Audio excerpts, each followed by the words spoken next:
పోలవరం జిల్లాలో పెద్ద పులిని పట్టుకునేందుకు పూణే బృందం మరోసారి రంగంలోకి దిగింది. మరింత సమాచారం మా ప్రతినిధి సాయికృష్ణ అడిగి తెలుసుకుందాం. సాయికృష్ణ, పులిని బంధించేందుకు అధికారులు ఎలాంటి ప్రణాళికను అమలు చేస్తున్నారు? ఉమ్మడి తూర్పుగోదావరి జిల్లాలో 3 నెలల నుంచి ప్రజల్ని, అధికారుల్ని ముప్పు తిప్పలు పెడుతున్న పెద్ద పులిని మళ్లీ రెండోసారి పట్టుకునేందుకు పూర్తి స్థాయిలో అటవీ శాఖ సన్నద్దమైంది.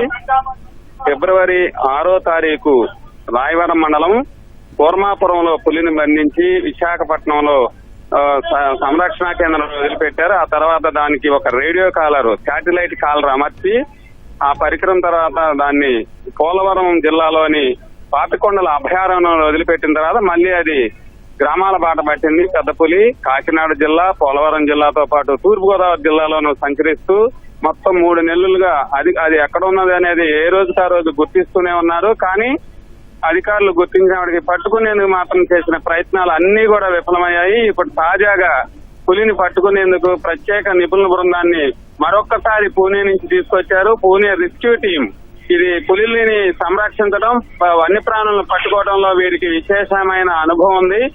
వారిని తీసుకొచ్చారు. అట్లాగే శ్రీశైలం, నాగార్జున సాగర్ పులుల సంరక్షణ కేంద్రం నుంచి ఒక బృందం, విశాఖపట్నం నుంచి కూడా మరొక బృందం వచ్చారు.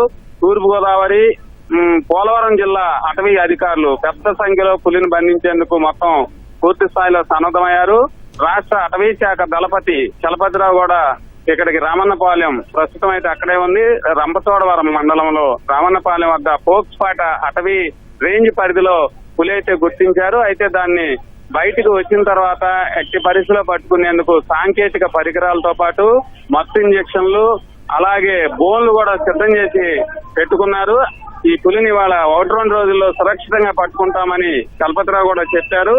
దీన్ని సురక్షితంగా బంధించి సంరక్షణ కేంద్రాలు తరలిస్తామని చెప్పారు. అయితే 1-2 రోజుల్లో ఇదంతా కూడా అటవీ ప్రాంతం కావడం, బహిరంగ ప్రదేశాలు కావడంతో దాన్ని ఎట్లా పట్టుకుంటారనేది ఇప్పుడు కొంత ఆసక్తిగా మారింది.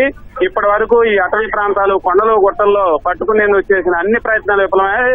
కూర్మాపురంలో మాత్రం అక్కడ ఒక పశువుల పాకలో దూరటం, ఎదురుగా ఒక యంత్రాలు ఉండటంతో ఇల్లు నుండి ఆ ఇంటిపై నుంచి తుపాకీ ద్వారా మత్తు ఇచ్చారు. వెంటనే అది మత్తుకి చిక్కి దాన్ని అయితే పట్టుకోగలిగారు. ఇక బహిరంగ ప్రదేశం, అటవీ ప్రాంతాలు, కొండలు, గుట్టలు, తుప్పలు, ఈ పరిసర ప్రాంతాల్లో చాకచక్యంగా పులి తప్పించుకొని పారిపోతున్న పరిస్థితుల్లో దాన్ని ఎట్లా పట్టుకుంటారనేది మాత్రం ఆసక్తికరంగా మారింది. సుజాత, ధన్యవాదాలు సాయికృష్ణ.